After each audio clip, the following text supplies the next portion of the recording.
Crowie, thanks a lot for joining us again for the Skins injury update. Let's start with Patrick Ambrose. Is he edging closer to a return?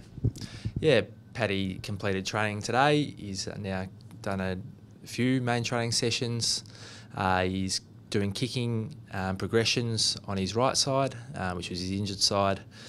He'll get a scan at the start of next week, which if it shows a sufficient level of healing in his quad, then he'll be able to play that weekend. And because he's done such a power of work, he'll be available to play on unlimited restrictions. But most important thing is for us to check off finally that he's got full healing in that quad. So all going well, potentially missing just one more game and then he's right to go. Yeah, that's the hope. A couple of guys from that game against Collingwood. We know Zach Merritt copped a hit in that third quarter. Can you just take us through the process of what happened from a medical point of view after that? Yeah, so if a player takes a hit to the head, as happened in that instance, obviously Zach spent a little bit of time down. He went through a full concussion test, a SCAT-3 test, down in the rooms, which he passed, and then was cleared by the doctors based on passing the test and their other testing to continue to play the rest of the game. Zach's pulled up really well from the game. He's got no symptoms or issues that we can detect, and he trained well today and he'll be available this week. Michael Hartley looked like a corky there at one point, played out the game, but how's he pulled up? Yeah, so Michael Hartley's corky is in lateral part of his thigh, the outside of his thigh, which is not a bad area to get one, so it shouldn't restrict his movement. He's got a little bit of discomfort still, but it's not going to preclude him from being available to play. A couple of updates on some other guys. Mitch Brown, we know in those dying minutes he copped that injury the other week in the VFL. Where's he at in his recovery?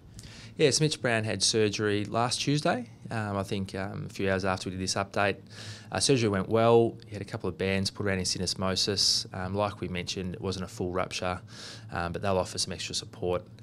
Looks like being, based on the surgery, an 8-week recovery. And Brownie's back in the club today in the gym, starting that journey. Ben McNeice with his neck problem, how's he going? Yeah, so Ben's making slow but steady progress. We're just going to have to keep waiting until he really clears all of his symptoms from his neck. Unfortunately for Ben, he's not at the point where he's running because of the impact component. So we're getting as much conditioning into him otherwise, and I really just have to be patient with this one. And it's a bit of an indefinite timeline at this stage. Pleasing to see Jayden Laverde get through another game in the VFL. How's his time and his loadings going at the moment? Yeah, so Jayden played 10.5 kilometres worth of the game up in Ballarat, and he's unrestricted from now on. So obviously he played well, and from a conditioning point of view, he's all clear. There are a number of experienced guys that didn't play in that game on Sunday against North Ballarat. Can you just talk us through the thinking there? Yeah, so I think there was 5 players in the end who were essentially held over, given that from Sunday to Friday night there was a 5-day break. It was Bird, Langford, Leuenberger, D and Begley. Again, we got a little bit of sharpening training into them, and they'll be fresh and available to be selected this Friday night if match committee wants them. Obviously the VFL playing Sunday, today Tuesday. We don't appear to have any major issues from the VFL game. There's a few bits of soreness around the group though that we want to track as the week goes on. Crowie, really appreciate the update, mate. Thanks a lot for your time. No worries, thanks guys.